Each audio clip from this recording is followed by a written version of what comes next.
Folks, we're back with part 3 here with Joe Walker, and we're talking about Joe's career. I just had briefly mentioned about him being with Tim G out on the World of Outlaw Trail.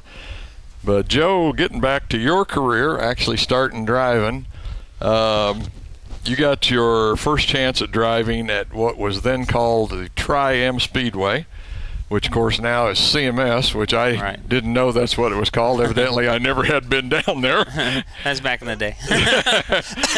But your rookie year, 1991. 91, yep. You do win Rookie of the Year at CMS. What was there anything memorable that you can remember about that year, or was it just you were there? Yeah, it was just there. You know, I think just getting started in it is a lot different than what it is now, that's for sure. I mean, what we raced in, heck, the B-mods now are better equipment than we had then. But I think, you know, we just go to track with one tire and a jack and a couple of wrenches, and that was it. But, you know, it was fun. It was really fun to be out there, and like Tom Charles and David Chapman, and I mean, just a whole bunch, like Dave Myers, he was running a modified then, and well, still is, but just all the people that raced back then, it's probably not as much pressure. You know, back at that time, it was all IMCA sanctioned stuff, so it was fun. Well, and probably, like you say, not that much pressure. Probably being your rookie year, you weren't really that much involved in the points. So to me, that takes away a lot of the pressure right there when you can get away from them darn point races. Right. In '97, you start driving for Chuck Benzinger, and you win the track championship at Adrian.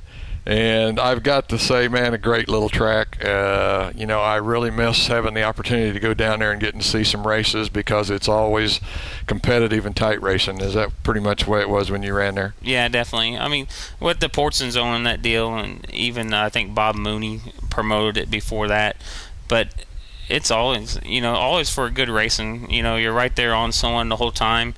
And the neat thing about Adrian, and another guy, I think Johnny Allen told me, was talking one time, and the thing about Adrian Speedway and Old Pleasanton is, at the time, if you could win at them places, you could win just about anywhere, because the tracks were just so slick, and you had to figure out, you know, how to have a little bit of car control on the thing and learn how to use the throttle. And it really, to develop someone, I mean, that was one of the hard places. And even now, the guys that come out of there, I mean, you got like Tim Setzer and some of the other guys that come out of there, Johnny Finwell and some of those guys that go run there, other places now. I mean, when they go somewhere, and even the Bonies used to run down there, both of them. You know, so it was definitely a good breeding ground for, you know, I like to say a lot of great guys that come out of. I hope they work something out where they can get some racing back down there, even just special shows, because of course one of my favorite shows every year was going down there for them LRA late models. But I've seen some good modified races down there too. But like I said, I hope they can work something out. Getting back to open wheels, you gave sprint cars a shot in 2001, 2002. You were running the 362 barrel carburetor class, and you got your first win up at Thunder Hill. Now, is that something maybe someday? I mean, Joe, you're still a pretty young guy. I don't know about that. Is it something someday maybe you'd like to give a try, or think you'll ever get back to the open wheels?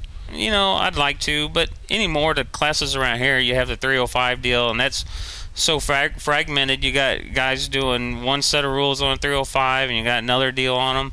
And even just the 305 itself, you know, those guys are spending some good money on that, and I just don't see going to buy a 305 motor and do it. I had a deal worked out, hopefully, for this Ron Schumann Classic coming up, and that kind of fell through with driving a guy's car out there. But you know, the sprint car stuff, I really enjoy it. You know, it might be just because don't understand a whole bunch about some of the setup stuff, and you know, something, if you don't understand it, you want to try to thrive at it and understand it and get a better grasp of it. But if I was younger and had someone that would back me in it, I'd love to do it. I mean, I have a sprint car at home right now, and I have a lot of spare parts for it. It's a Trossel car, one of the last year's Trossel built a car, and you know, every time I go out in the garage, I see it over there. And man, I put that thing together. But you know, it's the same thing. It's just the rules are so split up on it that it just, and they don't pay don't pay much money for. Right. Yeah. Also in 2006, 2007, again, not take anything away from your short track racing around here, but you go down to the Chili Bowl and you drive those 2 years for Donnie Lehman, and you transfer through 5 mains on Saturday night. Man, I mean, that had to have been a job in itself right there. I don't know how you guys ever got ready in time for the next one, but how much do you actually win for transferring through 5 features? I didn't get nothing for it. I didn't get far enough. That's a problem. But, yeah, on that deal, like you said, the time, I think the first one we went out for, and we ended up winning like a K feature. I mean, it was way down there in their deal. But we just had a bad heat race. And down there, if you have a bad heat race, man, you might as well just about put it on the trailer and go home. But didn't know no better, so we went out and ran that deal and won it, and then just started working our way up through. But like the first couple ones, they'd push the car back to the pit, you know, and you can't run them there, so they got to push the cars back. And I'd get out, and then it's like, okay, got time to get back in. And then later they just like, screw it, we're gonna leave you up there in stage. so I just stayed in for like the last 4, and you know, it was fun. It was really fun. Yeah. The following 2 years, 08 and 09, you drive for A.J. Felker, and you know, it really has to be a challenge for a guy coming off the short tracks around here to go into that short wheelbase at high horsepower. And kind of like what you told me, what was it, you got 4 practice laps? Yeah, basically. You know, like the deal with Donnie Lehman, the first time we went out in that deal, we had a couple practice sessions, and it was like four laps each time.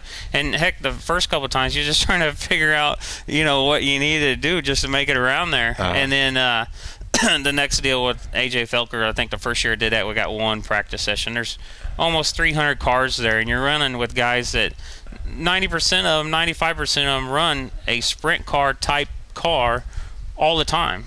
And you're here and you're used to different way the car reacts, and you get 4 laps figured out, and you better get her done.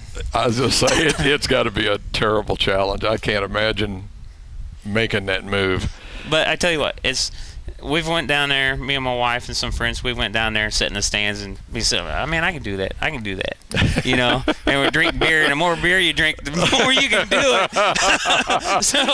So anyway, we finally just stepped up and did it. But, you know, it's more fun. You know, I see a lot of guys from up here down there, and they're having fun. They're enjoying their time down there. But, you know, it's serious to get in there and play around with one of them things. You don't get to drink no beer, but it's more fun. I'm going to kind of jump over this. We're running out of time already. Oh, I'm sorry. No, it's not your fault. 2007, you do win the points championship down at CMS.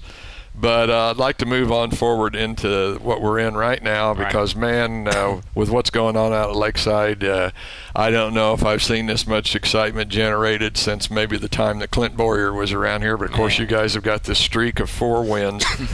But, Joe, are you feeling any pressure on this deal? I mean, let's face it, you got sponsors, fans, we've got this TV deal going on out there with the Discovery Channel. Feeling any pressure? You know, I don't think so. I mean, I've felt pressure, like the Chili Bowl thing. I probably felt more pressure doing that deal. With the TV stuff, the TV stuff's not for us. That's for the other guys that are in that. So that's not interrupting anything. You know, it'll be neat to keep it going, and I hope we do. You know, but other than that, our races, we race on Friday. We celebrate them on Friday, at least the way I look at it. You know, by Sunday, we're looking at the next week. You know, and even like I was telling some people, like I go to work and they ask me, well, how did you do?